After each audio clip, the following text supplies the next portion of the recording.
Même si les médias français n'en parlent quasiment pas, il y a une mobilisation extrêmement importante des agriculteurs contre les décisions du gouvernement fédéral allemand. Pour rappel, la décision qui a provoqué la colère des fermiers, c'est la suppression du gasoil agricole. C'est un risque de mettre sur la paille un certain d'Ukraine. C'est la plus grande manifestation que Berlin a vue depuis des années. Une manifestation pour l'existence de l'agriculture en Allemagne, mais aussi en Europe. La décision de supprimer le diesel agricole, donc le prix un peu plus favorable aux agriculteurs pour leurs tracteurs, est liée au fait que le budget fédéral pour la deuxième année consécutive est en déficit, parce qu'il y a un recul de l'activité économique, en particulier industrielle en Allemagne, en raison notamment de l'explosion des coûts de l'énergie. Donc la question, peut-être plus polémique, mais est-ce que finalement toute cette histoire n'est pas liée aux conséquences des décisions politiques prises après le début de l'invasion de l'Ukraine par la Fédération de Russie ? Donc, effectivement, maintenant, il y a 60 milliards d'euros qui manquent dans le budget fédéral et notre gouvernement a essayé d'économiser sur les farmers.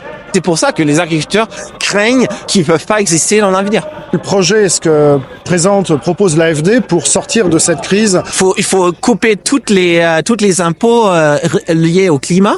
Donc dépôts CO2, impôts climatiques sur l'essence et tout ça. Il faut sortir du Green Deal de l'Union européenne, il faut l'arrêter immédiatement parce que les régulations prévues là n'aident pas aux farmers, ils nuisent énormément au secteur agriculture.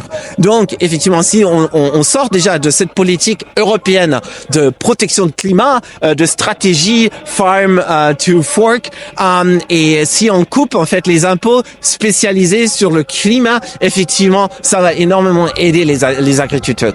On dépense environ 70 milliards d'euros sur l'aide au développement dans d'autres nations de ce monde. On dépense plus de 60 milliards d'euros sur la migration. Donc il faut peut-être économiser sur un de ces deux secteurs parce que là, on aura encore l'argent pour nos propres peuples, pour nos propres familles.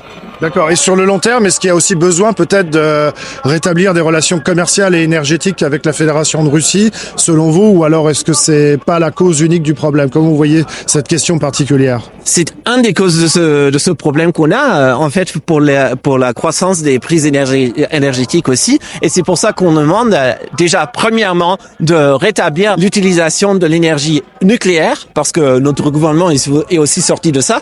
Et deuxièmement, de rétablir les relations économiques effectivement avec la Russie, surtout sur la délivrance de gaz, parce que effectivement ça a toujours été le cas même pendant la guerre froide. Donc un conflit militaire ne devrait pas effectivement mener à la cessation complète de tout contact avec la Russie. Merci beaucoup. Merci.